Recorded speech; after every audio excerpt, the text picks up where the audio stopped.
just open the app, it will solve all his problems.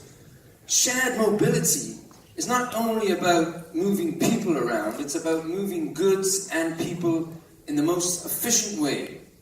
And that is what our next talk will highlight. So, unfortunately, Stefan Mauer could not make it today, at the end of the day, but we still have Daniel Ramot, co-founder and CEO of iLLiA, to talk about this issue. Please welcome him.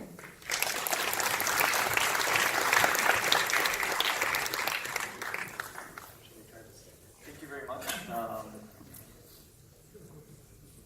So apologies, you only get one of us and not two people. I'll try to do the job of two people by myself.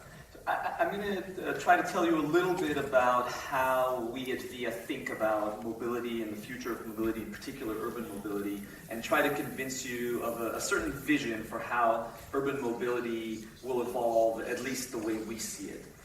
And I think you'll agree that for many of us, and in many cities in the world, I know this is not true for Tel Aviv, but this is often the reality of what urban mobility looks like.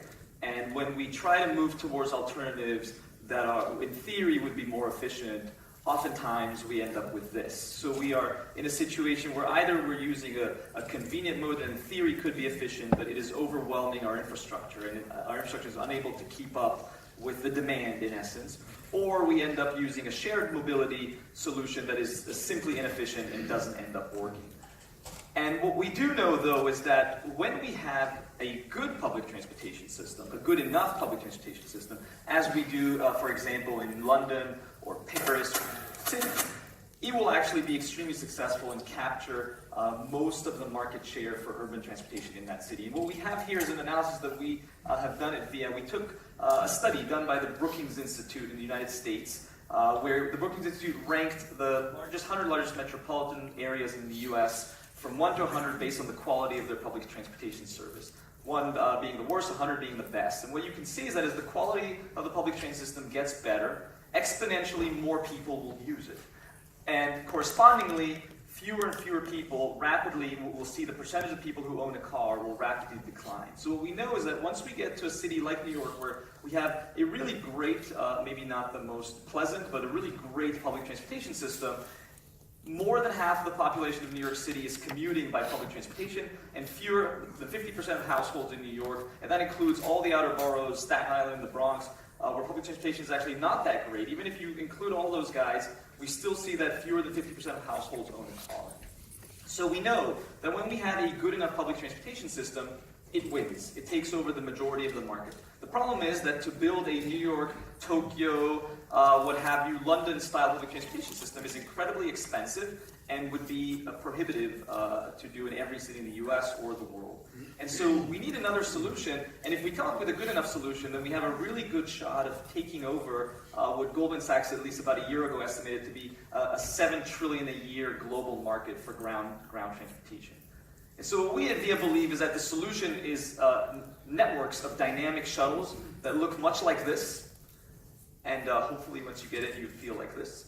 And what they effectively do is they replace the old school bus system, because what makes New York and Tokyo and Paris and so forth and Moscow work really well is the subway system, and that's also what's really expensive. We're not going to be able to build this parallel underground infrastructure in every city in the world, but we do have the above ground road infrastructure everywhere. We try to use it with buses, with fixed route buses. We get what we see on the left, which is essentially a service that serves a very small percentage of the people who live or work or play in this area. If you are trying to use that orange bus route and you're outside of this little radius that we've drawn around each one of those stops, effectively you can't really use that service. You're not going to walk a mile to the bus stop or 2 miles to each bus stop. However, if we replace that system with a network of a dense network of virtual bus stops, which is what we do with a system like iLLiA, and you can get around now between any one of those virtual bus stops at any time using a vehicle like this, then we've created a much more flexible, dynamic, on-demand,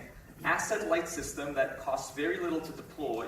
And what we are seeing around the world is that it can achieve very high efficiency very quickly. And essentially, the only infrastructure that we need to run it is data. What we've also seen at VIA is that over the last 2 years, cities and local governments and national governments have become increasingly more receptive and more interested in this vision. And it's a combination of factors. The infrastructures we discussed is overloaded. Current mass transit solutions are too expensive to build if they're going to be expensive, if they're going to be efficient, or inefficient if we're going to use buses that are relatively inexpensive. And across cities all over the world, financial resources are becoming more limited and more heavily scrutinized. People are asking, what are you doing with my tax dollars? How are you using it efficiently?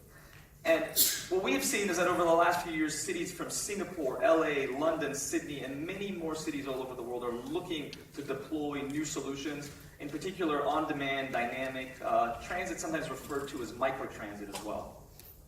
And when we deploy a system like this, what we found is that compared to the previous bus system, we see improvements in ridership, often 200%, 300%, 400% improvements. And this is when we are using the same budget that was originally allocated to operating a comparable bus system. We see utilization of the vehicles go up. It's pretty amazing when you think about the original vehicle was a bus and we're replacing it with these shuttle vans. You see that the wait times or ETAs for getting picked up decrease, and that the cost per ride, what it costs the city or the public transit authority to operate that service goes down at times by as much as 50% or more. This is sort of an average across a number of our deployments. And when you look at VIA, we are providing our software that essentially runs networks of dynamic shuttles, and I'll talk a little bit more about what we do, in many, many cities all over the world now, in a number of different ways. Sometimes we operate our own service, somewhat similar to a platform like Uber or Lyft. We operate in New York, Chicago, and Washington, D.C. We have also partnered with Mercedes-Benz vans to operate a similar service in London, most recently in Milton Keynes and Amsterdam, and in Berlin.